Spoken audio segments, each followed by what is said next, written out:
Enjoy part 3 of this brew that's been brought to you by our friends at Think Ad Group, Dealership Toolkit, Exogloss, Next Sale, and Elite FI Partners. Let's brew! But great partnerships, man. We do. These people are Solutionaries too. Every one of our sponsors. Thank you all very much for helping us make the show continue and be able to make it better for everybody out there. Because it really does. It helps us upgrade. It helps us be able to put the message out as far as we can. So thank you very much, sponsors out there. Thank you so much for that. So getting on to question number 4, where we have so much that's built up to this point. And it's a perfect segue because you're firmly rooted. You know your why. You know what you're doing it all for. You know what got you here. You appreciate where it is that you are and the people that you do it with, and you're prepared to continue growing.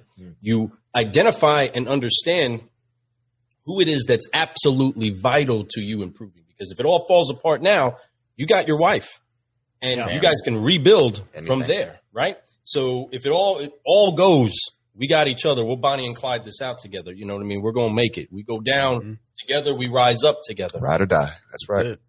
And as we ascend that hill, there's many challenges that we face. And, you may run into your bout once a year or however often. And usually it is when you're a little bit less you, right? When you're less than your perfect you is when you got the problem with somebody else, usually. Right? Truth. So with that, what has been inside of your career the hardest lesson you've had to learn? The hardest lesson that I've had to learn. Wow, that's a good one. That is you know what? I don't think anybody's actually ever brought me on a journey like this with all the stuff we've covered and brought me to this question. The hardest thing that I've had to learn is to not get emotional or to not be afraid of things that are out of my control. I love it. So what do I mean by that? There's one thing that I'm afraid of in this life. Only one thing. This is going to sound super weird. You're probably losing most of your audience with every time I go on a tangent because they're like, oh, yeah, whatever, Cirillo. Nobody's like that. No, here's the thing. These are the thoughts that go through my mind. I don't know what the psychology of it is, but I'm like that kind of guy. You can probably relate. Like you can look up pictures, say, of Pearl Harbor on the internet and feel emotionally like what it would be there like to be there in person looking at it. I'm weird that way.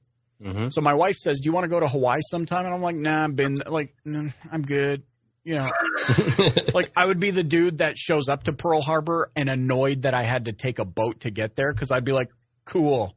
And then I'd want to leave because I can get that same level of stimulation. Same part of my brain I would anticipate is why I was able to call up one of my clients. Actually, I sent him an email and I'm like, do you have this F-150? He said, yep. I said, done. I want that one. And 4 days later, it shows up in my driveway. People go, wait, you didn't test drive it? No, because I had consumed so much about this vehicle. I watched all the YouTube videos. What's the 502A package? What's the, what's the leather? Is it hard leather? Is it soft leather? Is it, I consume so much that I can feel the stimulation almost as if I was already in it. Right. So by the time I sat in my F-150 for the first time, I'm like, I feel like I've always owned this vehicle. It's weird. Maybe I'm crazy.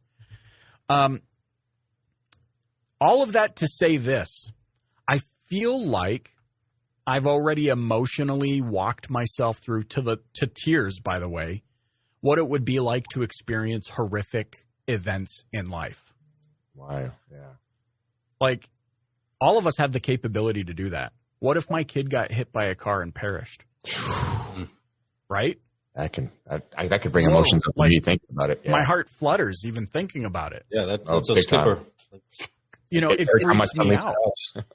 It freaks me out just like thinking about it because I can feel the realness of it. Like, what if that happens? Well, guess what? It's also out of my control. Yes, sir. It does not serve me to live in a perpetual state of fear for that thing because I cannot control it. there are things that I can control. I can ferociously teach them to look both ways before they cross the street to go pick up the mail. I can teach them to use their eyes and look around and pause and do a check and look at, is there any movement? You know, I can do a lot of things, but ultimately there's still stuff that's out of my control. So here's the one thing that I'm afraid of. I am afraid of, and perhaps perpetually live in a state of fear of, mediocrity. You know, like as I boil it down, and trust me, you probably tell I've thought about this a lot. I'm afraid of mediocrity because I can do something about it. Yes.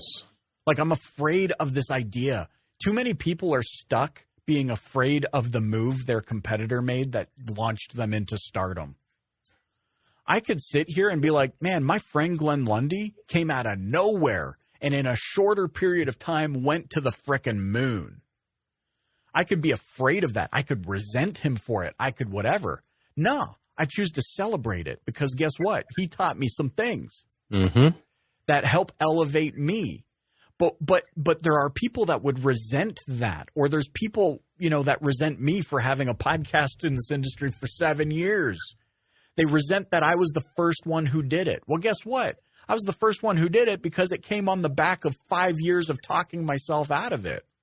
And so I get more fearful of those 5 years that I wasted knowing I could have done something about it and chose not to versus what anybody else was doing.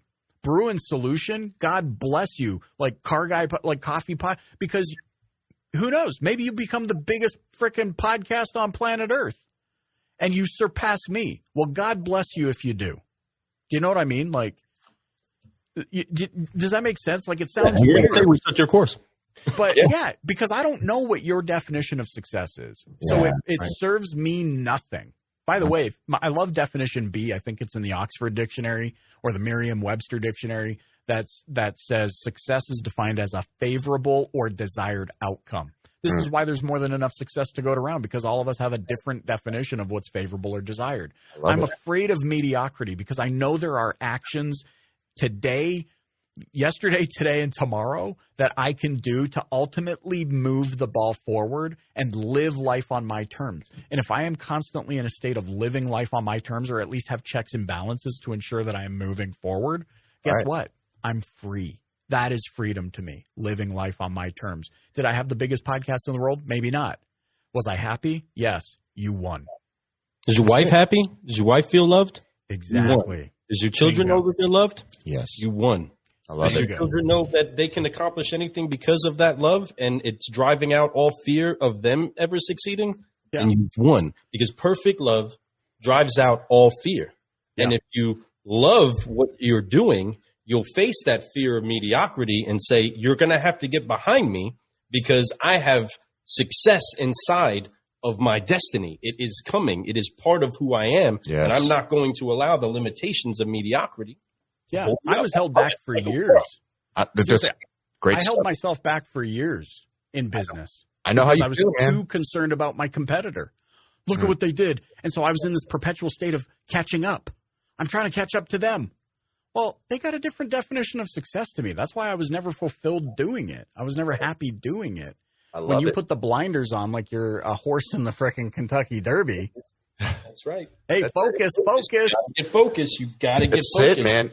And you're so right. And the thing is like we can look at other people and we can look at them and, you know, and could you compare yourself? You can. But here's the thing, and I preach this every single day. It's the only thing you have to compare yourself to is what you did yesterday. That's it. You don't have to worry about what Glenn Lundy did, what Michael Cirillo did, what, you know, David Villa's doing. You don't have to worry about any of those people. You can learn from them. Yeah. You can grow from them, and you can share with them, and you can do so much by watching what they're doing. Don't get me wrong. You want to take notes. You want to see things like that.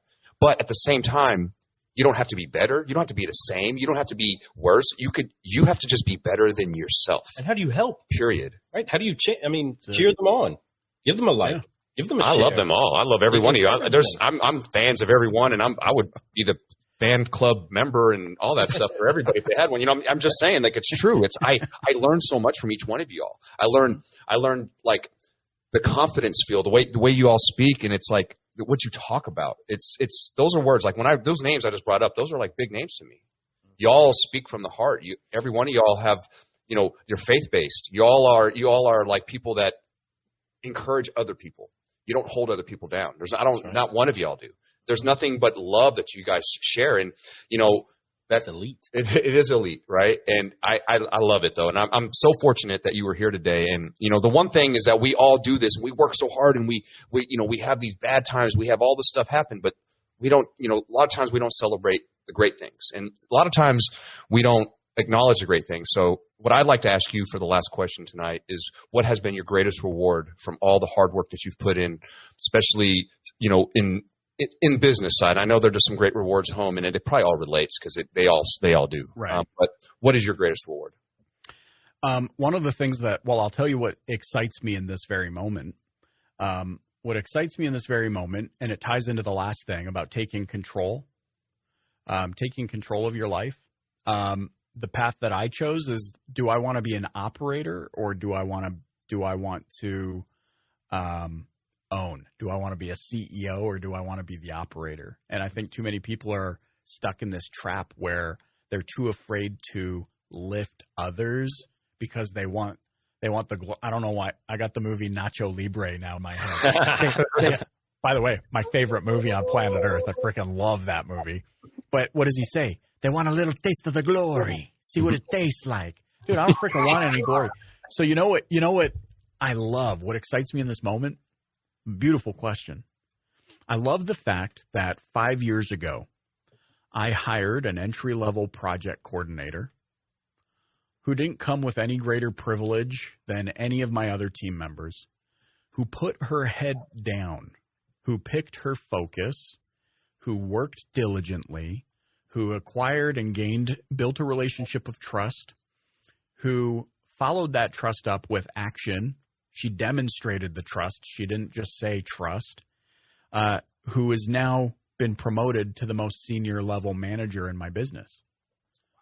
I love the fact that because of what we are doing to build people and bring them into an environment that is not typical, and I see the culture in your videos, like you're walking around your store and people are pumped and they're doing their deal and you're popping in and out of their offices. The vibe. I love that we've built a culture and proven a thesis.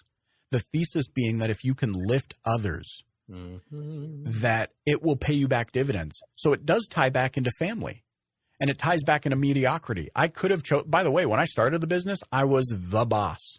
I'm Italian. It's in I think it's in my DNA.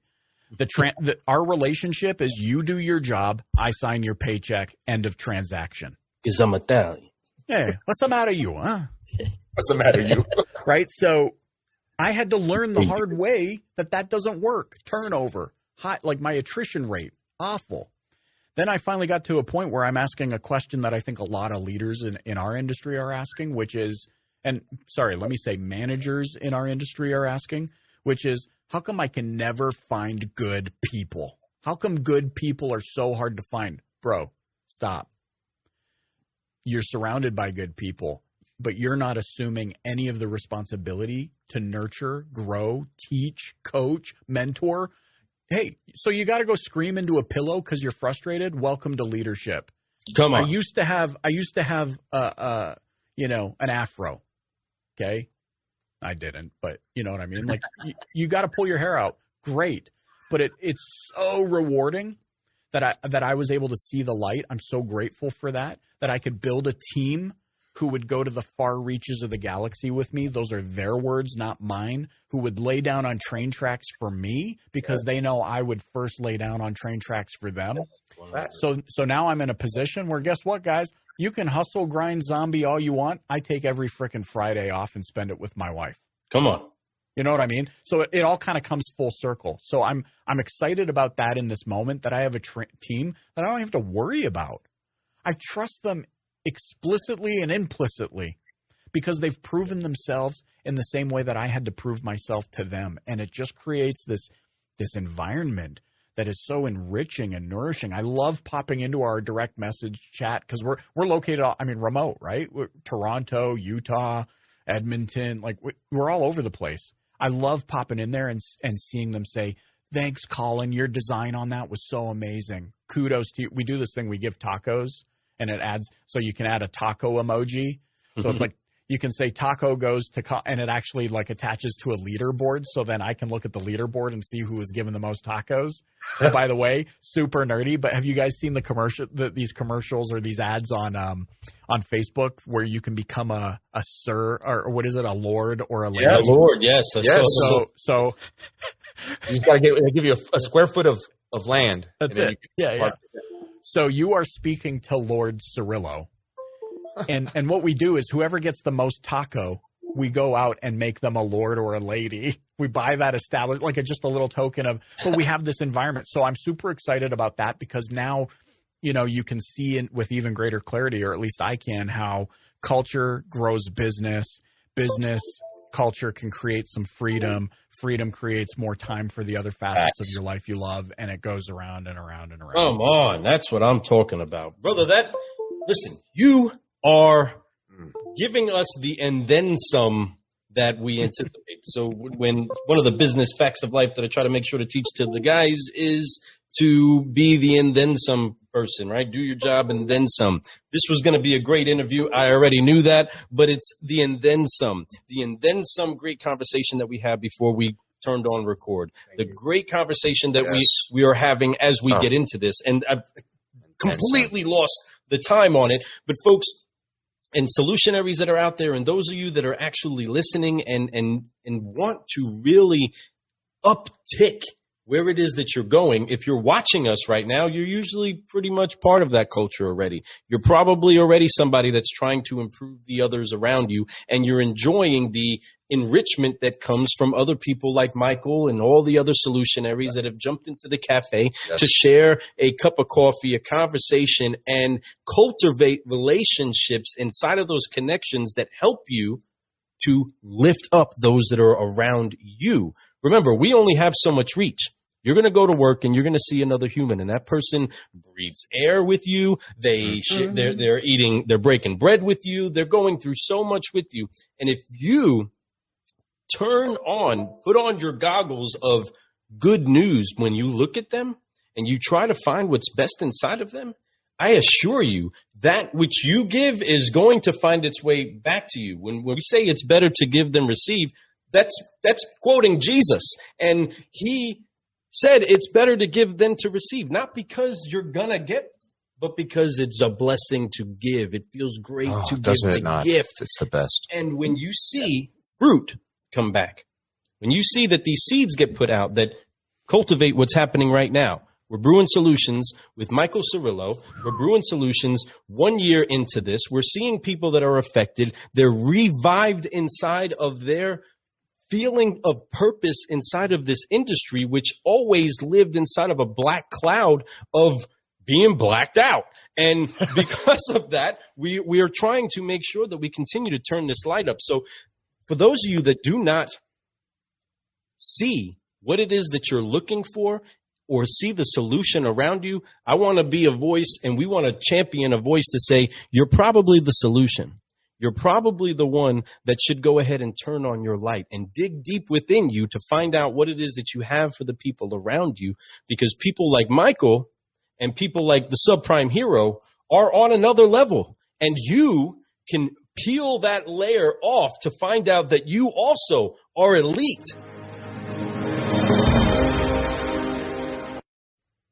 And can always take it to the next level. The great thing about the We Are Elite FI is that it's a we thing, folks. Yes. It's us together, man. It is boring by yourself. It is boring to do life on your own. And it's so lonely and it's not rewarding. But when you can see great things happen inside of the people around you, oh my goodness, it takes you to another level. It does. It takes you to another level. Folks, I want to just point out one thing that Michael said on his greatest reward, and just talking about being not a manager, but a leader, right? Mm-hmm. What I mean by that is that what he said was he had to prove himself to his team too. Most managers out there don't. Most managers out there only want their team to prove themselves to them.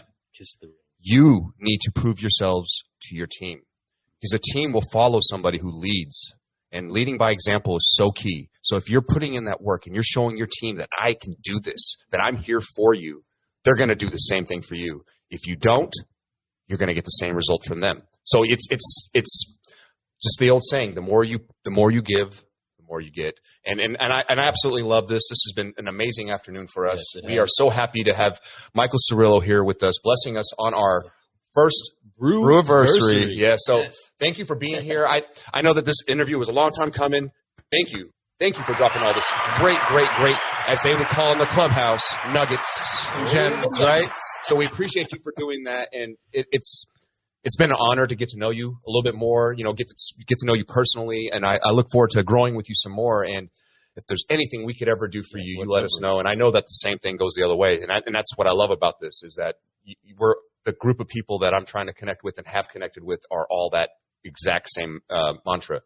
Reach out to me, I'll help you out. Same way, one hand shakes the other here. It's a fair deal, and I appreciate it. I appreciate your time today. Seriously, thank you so much for it. I know that we went a bit over, but like our friend Paul Meyer would say, it's okay. We own the network, right? So, with that, folks, today is such an incredible day, not just for Fred and I to be inside of the cafe, brewing solutions with an incredible individual like Michael that's deposited seeds inside of us, but for all of you to take this journey with us. We can't tell you thank you enough.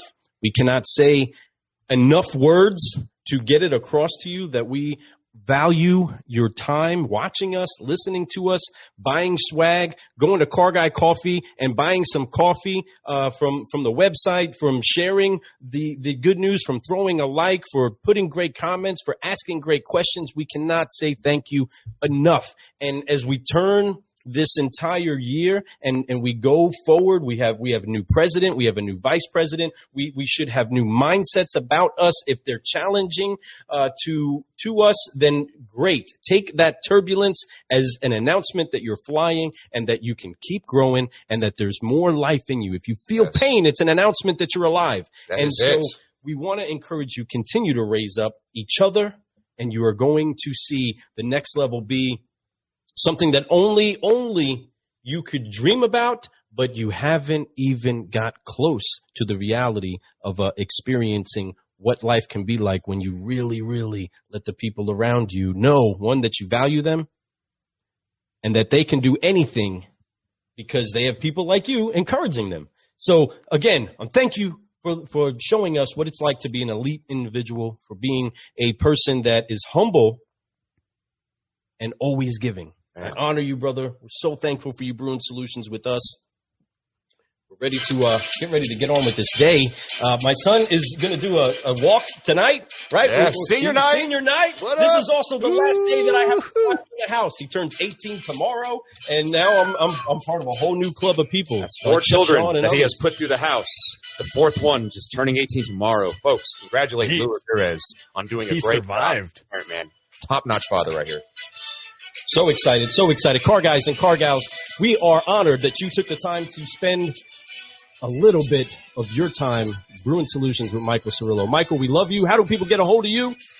Hey, just hit me up on LinkedIn. That's the easiest way. Just look for Michael Cirillo. You see this bald Seth Rogen-y face, and appreciate you guys. Thank you so much for your kindness and for inviting me onto the show. It's been so much fun, and Welcome to the 1-year club.